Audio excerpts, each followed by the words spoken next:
Et c'est donc avec beaucoup de plaisir que je me permets de prendre la parole pour expliquer en quelques mots, et c'est ce que vous avez souhaité que je fasse, ce que j'entends par un Gabon conquérant et prospère.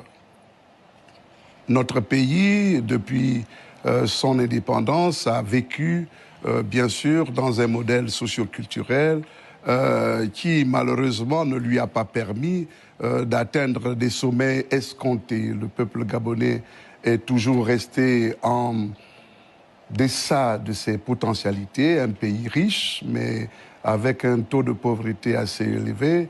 Il faut donc pouvoir, à partir des élections qui vont avoir lieu le 12 décembre, il faut pouvoir donner à notre pays, le 12 avril, autant pour moi, il faut donc pouvoir donner à notre pays sa réelle dimension, être capable, bien sûr, de s'occuper de nos personnes âgées, être capable de s'occuper de notre jeunesse. Vous savez qu'elle représente 65% de notre population. Donc il faut, pour pouvoir le faire, il faut une économie dynamique et il faut donc un pays prospère et bien sûr aller au-delà de toutes les attentes de nos populations et donc oser prendre le risque d'aller le plus loin possible. Donc être conquérant, essayer d'obtenir des nouvelles parts de marché.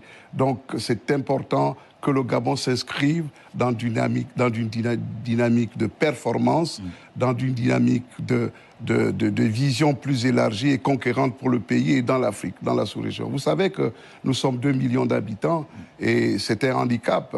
C'était un handicap pour le pays. Alors, à la place, il faut essayer d'être plus agressif, il faut aller plus loin et il faut imposer notre modèle. Et je pense que nous avons les moyens à travers déjà les personnes qui sont là, les Gabonaises et les Gabonais, qui n'ont pas beaucoup de complexes à se faire vis-à-vis de leurs collègues de la sous-région. D'accord.